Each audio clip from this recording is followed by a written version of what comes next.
దశాబ్దాలుగా తాతల ముత్తాతల కాలం నుంచి ఉంటున్న ఇల్లు స్థలం ఇప్పుడు మీది కాదని తెలిస్తే, దానిపై మీకెలాంటి హక్కు లేదని తెలిస్తే మీ పరిస్థితి ఏంటి? సరిగ్గా ఇప్పుడు అలాంటి పరిస్థితులే తమిళనాడులోని కొన్ని గ్రామాల ప్రజలు ఎదుర్కొంటున్నారు. ఈ పరిస్థితికి కారణం అక్కడి వక్ఫ్ బోర్డ్. అసలేంటి వక్ఫ్ బోర్డ్? ఏంటా స్టోరీ?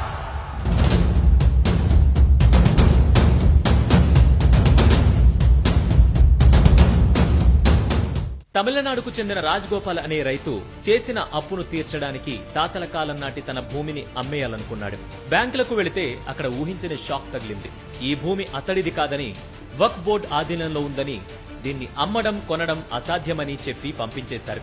ఒక్క రాజ్గోపాల్ మాత్రమే కాదు, జ్యోతిలక్ష్మి, షణ్ముగన్, పెరియస్వామి ఇలా ఎన్నో వందల మంది ఇప్పుడిదే పరిస్థితిని ఎదుర్కొంటున్నారు. నిజానికి తమిళనాడులోనే కాదు, దేశవ్యాప్తంగా దాదాపు 60,000 వరకు ఇలాంటి కేసులు కోర్టుల్లో నడుస్తున్నాయనేది అధికారిక లెక్కలు చెప్తున్న మాట.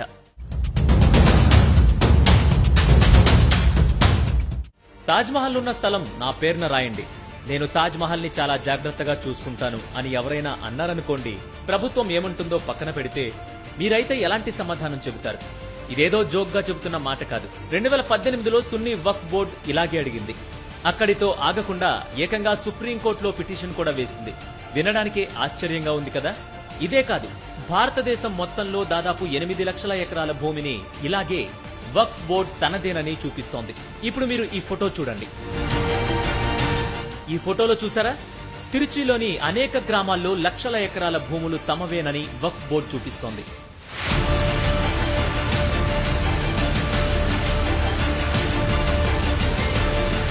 అంతేకాదు, ఏకంగా ఇనాం గ్రామం మొత్తం తమదేనని కూడా చూపిస్తోంది.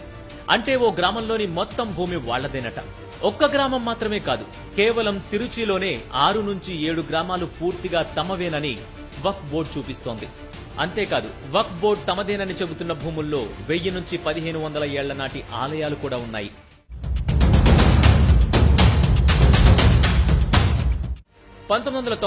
హిందూ వర్షిప్ యాక్ట్ ప్రకారం 1991 తర్వాత ఏదైనా మసీదును కూల్చి అక్కడ ఆలయం కట్టడానికి, లేదా అంతకు ముందు ఎప్పుడో ఆలయం ఉన్న చోట ఆ తర్వాత కాలంలో మసీదు కట్టారనో చెప్పి ఆ ప్రాంతాన్ని తిరిగిచ్చేయాలని కోరే అధికారం హిందువులకు లేదు.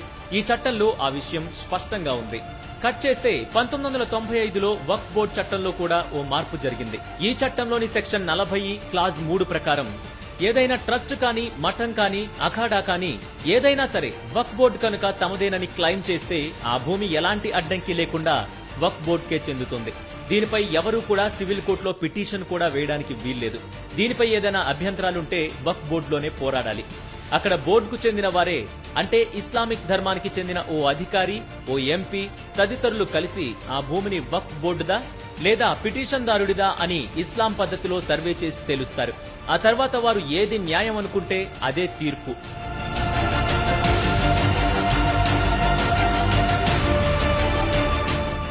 అదే చట్టంలోని సెక్షన్ 54 ప్రకారం ఏదైనా రిజిస్టర్డ్ భూమి వక్ఫ్ బోర్డుకు సంబంధించిందని బోర్డు అధ్యక్షుడు భావిస్తే వెంటనే ఆ స్థలంలో నివసిస్తున్న వ్యక్తికి షోకాజ్ నోటీస్ ఇచ్చి 45 రోజుల్లో ఖాళీ చేయాలని చెబుతారు. ఒకవేళ ఆ వ్యక్తి ఖాళీ చేయకపోతే ఎలాంటి అడ్డంకులు లేకుండా ఆ స్థలాన్ని ఆక్రమించుకునే అధికారం వక్ఫ్ బోర్డుకు ఉంది.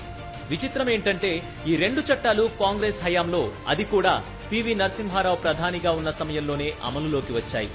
ఇలాంటి చట్టం భారతదేశంలో మరే ఇతర మతానికి లేకపోవడం గమనార్హం. భారతదేశానికి జవహర్లాల్ నెహ్రూ ప్రధానిగా ఉన్న సమయంలో 1954 సమయంలో మైనార్టీల హక్కులను కాపాడేందుకు అప్పటి కాంగ్రెస్ ప్రభుత్వం వక్ఫ్ బోర్డుని అమల్లోకి తీసుకొచ్చింది.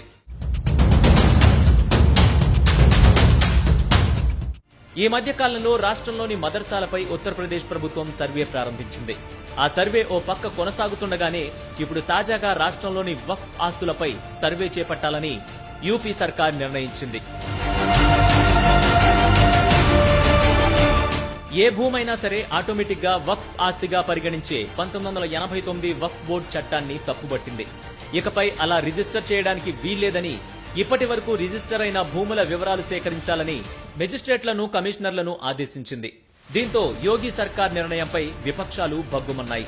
ఇది దేశంలో జరుగుతున్న వక్ఫ్ బోర్డు భూముల రగడ. ఇప్పుడు మీరు చెప్పండి, వక్ఫ్ బోర్డుకు ఆ అధికారాలు ఉండాలంటారా లేదా మార్పులు రావాలంటారా?